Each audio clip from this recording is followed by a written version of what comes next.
Assalamualaikum warahmatullahi wabarakatuh. Innal hamdalillah nahmaduhu wa nasta'inuhu wa nastaghfiruh wa na'udzu billahi min shururi anfusina wa min sayyiati a'malina. May yahdihillahu fala mudilla lahu wa may yudlil fala hadiya lahu. Wa ashhadu an la ilaha illallah wahdahu la syarika lahu wa ashhadu anna Muhammadan 'abduhu wa rasuluh. Ya ayyuhalladzina amanu taqullaha haqqa tuqatih wa la tamutunna illa wa antum muslimun. يا أيها الناس اتقوا ربكم الذي خلقكم من نفس واحدة وخلق منها زوجها وبث منهما رجالا كثيرا ونساء واتقوا الله الذي تساءلون به والأرحام إن الله كان عليكم رقيبا يا أيها الذين آمنوا اتقوا الله وقولوا قولا سديدا يصلح لكم أعمالكم ويغفر لكم ذنوبكم ومن يطع الله ورسوله فقد فاز فوزا عظيما. Amma ba'd. Saudara penerbit Al-Safari Syarudin, sedang pendengar yang Allah sekalian, alhamdulillah menyambung kembali kuliah tafsir kita di Hakim.fm ini. Menerusi ayat, kita ulangi semula ayat 18, 19 dan 20 daripada surah Al-Mu'min ataupun surah Ghafir, iaitu firman Allah Subhanahu wa taala, a'udzubillahi minasyaitonir rajim.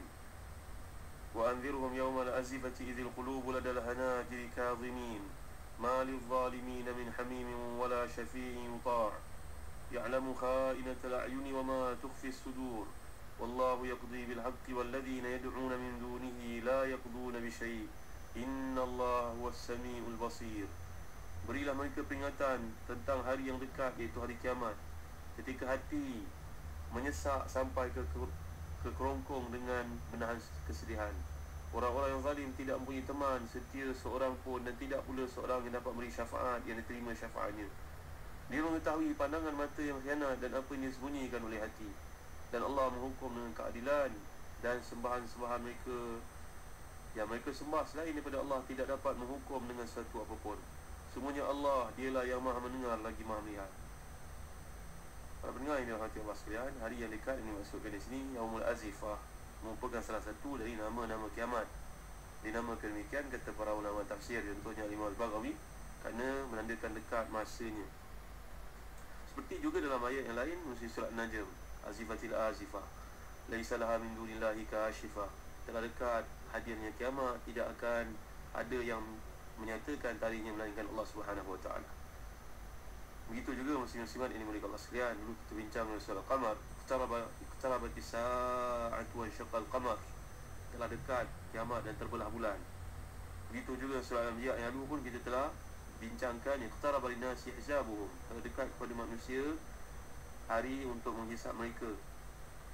Jadi kiamat ni kalau disifatkan Allah Subhanahu wa taala dalam surah yang lain, surah An-Nahl contohnya, ata amullahi fala tasta'jilu. Telah dekat perintah Allah SWT, ketetapan, maka janganlah kau minta disegerakan datangnya. Kata Al-Imam Al-Asfahani dalam kitabnya Mufradat Al-Fadhil Quran, Azifah makna dana. Dana maknanya benda yang dekat. Muslim-muslimat ini mulia Allah sekalian. Jadi mengapa Allah SWT menyatakan dekat? Kerana hakikatnya kiamat ni dibentangkan, diterangkan Nabi dalam hadis baginda SAW, bu'istu ana wa sa'ani akhafu alaikum yawmat tanad. Hari panggil memanggil, di perkataan nada, yunadi, maka datanglah tanada, ya tanada. Lagi dipanggil sebagai nama qarar. Nanti disebut lagi dalam surah ini, kita akan bincangkan ayat 39. Wa nufikha fis suri dzalika yaumul wa'id. Surah Qaf. Dipanggil juga kiamat ni nama yaumul khulud. Udkhuluha bi salamin dzalika yaumul khulud. Surah Qaf. Hari kiamat juga dipanggil dengan nama Yaumul Khuruj. Yauma yasma'una sayhata bil haqqi dzalika yaumul khuruj. Ini nama ke-13 bagi hari kiamat. Nama ke-14 Al-Waqi'ah. Al-Waqi'ah, idza waqa'atil waqi'ah, dalam surah Al-Waqi'ah. Dipanggil juga hari kiamat ni oleh Allah Subhanahu wa taala dengan nama Al-Haqqah. Al-Haqqah. Al-Haqqatu mal haqqah wa ma adraka mal haqqah. Ini surah Al-Haqqah. Ayat 1 hingga 3. Muslim-muslimat ini mulia Allah sekalian, dahsyatnya kiamat ni juga dipanggil dengan nama At-Tamatul Kubra. At-Tamatul Kubra maknanya malapetaka yang besar. Fa idza ja'at At-Tamatul Kubra, bila datang malapetaka yang sangat besar. Dipanggil juga kiamat ni nama ke-17. Ikut apa yang dihimpunkan oleh Syekh Yusuf bin Abdullah bin Yusuf Al-Wabil dalam buku yang sering saya war-warkan, iaitu buku yang namanya Hari Kiamat Sudah Dekat. Buku Hari Kiamat, nama-nama yang Allah sebut dalam Al-Quran Karim merujuk kepada kedahsyatan kiamat, dan semuanya disebut nama berbeza-beza bagi menampakkan kedahsyatannya. Allah panggil juga hari kiamat dengan nama As-Sakhah. Fa'idha ja'at as-sakhah. Sakhah maknanya hari yang memekakkan tiupan, sangkakala yang memekakkan telinga. Yang ke-19 namanya Al-Qari'ah. Al-Qari'ah. 18 Al-Qari'ah. Al-Qari'ah, Al-Qari'ah, wa ma adraka mal Qari'ah. Ini adalah nama yang jelas disebut oleh Allah SWT merujuk kepada hari kiamat itu sendiri.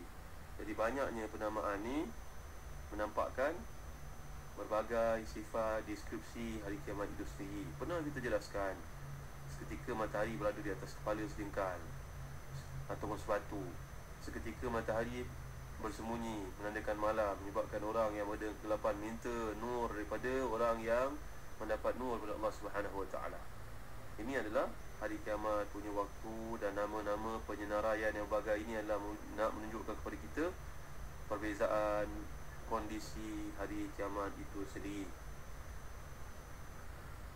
Muslim-muslimat ini mulia sekalian, kalau kita lihat dalam pendekatan Al-Quran Al-Karim, Allah SWT menggunakan pendekatan fi'il madhi yang telah kita jelaskan perkara. Ata amrullahi wala tasta'jilu. Ata, kenapa dia takbirkan dengan fi'il madhi padahal kiamat ni belum berlaku lagi? Ini adalah merujuk kepada kesungguhan, dan ialah satu benda yang benar-benar berlaku. Walaupun dia belum berlaku, tapi ia pasti berlaku, kerana janji Allah itu tidak ada yang dapat menghalangi. Jadi dapat kita fahami sekarang mengapa Allah SWT gambarkan kiamat ni satu benda yang disebut, dinamakan sebagai azifah. Mana benda yang pasti berlaku dekat. Bila pasti ianya dekat. Hanya orang yang lalai saja tidak membuat persiapan.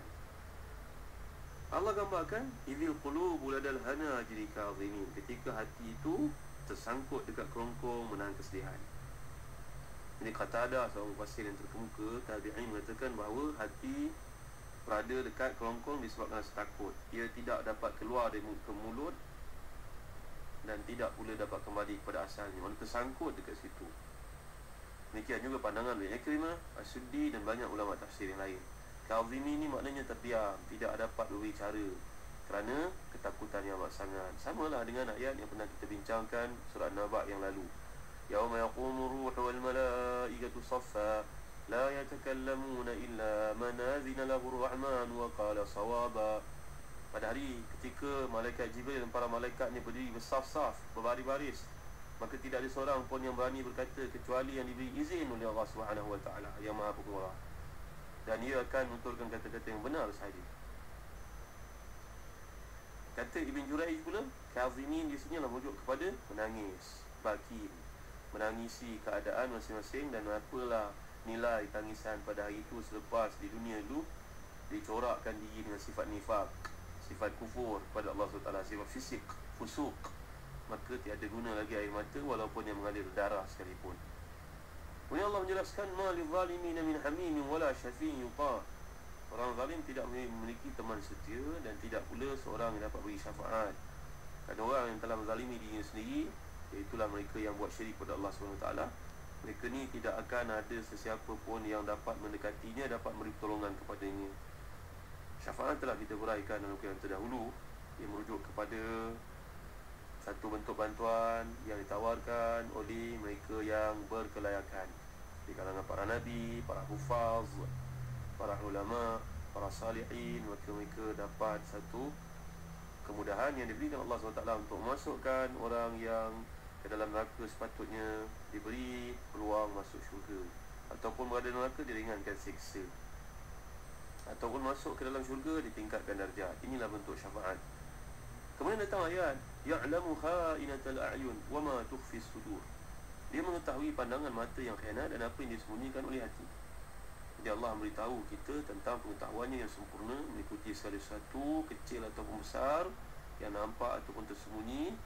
Allah mengingatkan kita ni supaya berhati-hati tentang pengetahuannya yang meliputi segala sesuatu, bahawa Allah SWT ni patut kamu rasa malu kepadanya. Dalam hadis menjelaskan istihyu minallahi istihya'aka rajulan salihan min qaumik.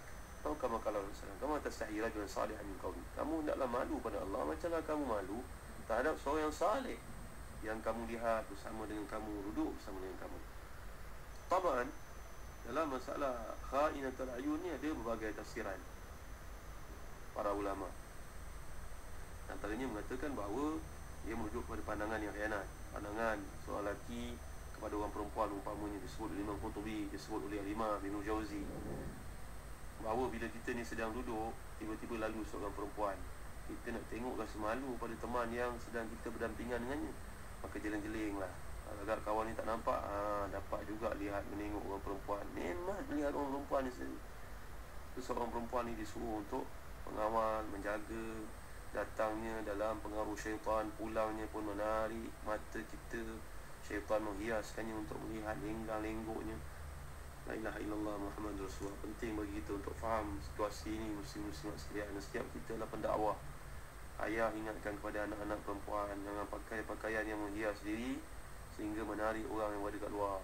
Mana-mana perempuan yang pakai wangi-wangian keluar, yajidul qawmu rihaha fahiya zaniyatun. Dalam hadis sahih, wanita keluar pakaian wangi-wangian ini, maka baunya dihidu oleh mana-mana lelaki yang ada di jalanan, maka dia telah berzina di sisi Allah Subhanahu Wa Taala. Kedudukannya. Mudah-mudahan Allah memberkati kita, beri kita kefahaman, dan kita akan mulai lanjut dan kuliah akan datang. Allahu a'lam. Wa sallallahu ala sayyidina Muhammad wa ala alihi wa sahbihi wa baraka wa sallam. Walhamdulillahi rabbil alamin. Wa barakallahu fikum. Wassalamu alaikum warahmatullahi wabarakatuh.